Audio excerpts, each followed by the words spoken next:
জন কেমন আছেন সবাই? আশা করি সবাই ভালো আছেন। আজকে আপনাদের দেখাবো যে কিভাবে রবি সিমে এমার্জেন্সি ব্যালেন্স আনবেন। একদম ইজি মেথডে দেখাই দিব। আপনি চাইলে বাটন ফোনে অথবা আপনি চাইলে অ্যান্ড্রয়েড ফোনে অথবা আপনি চাইলে আইফোনেও আনতে পারবেন, ডাজ নট ম্যাটার। ওকে, তো অবশ্যই সাবস্ক্রাইব করে দিবেন আমাদের চ্যানেলটা, যাতে নেক্সট ভিডিও আপলোড করার সাথে সাথে খুব সহজে এবং খুব তাড়াতাড়ি পেয়ে যান। তো *121 ডায়াল করবেন, মানে *121# ডায়াল করবেন, দেন সেন্ড করে দিবেন। তারপর এইটি লেখা আছে দেখেন লোন, ওকে, এইটি আপনি ক্লিক করে দিবেন। দেন এখান থেকে আপনি ডান করে দিবেন বা সেন্ড করে দিবেন।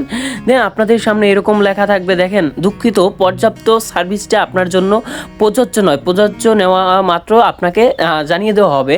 এর একমাত্র কারণ হচ্ছে আমার টাকার মেয়াদ শেষ হয়ে গেছে। অবশ্যই কিন্তু আপনাদের টাকার মেয়াদ থাকতে হবে, আর নয় কিন্তু এমার্জেন্সি ব্যালেন্স আসবে না। ওকে, তো অবশ্যই মাথায় রাখবেন যে টাকার মেয়াদটা মানে লোড দিয়ে রাখতে হবে বা মেয়াদটা থাকতে হবে, তাহলেই আসবে। তো ধন্যবাদ সবাইকে, ভালো থাকবেন।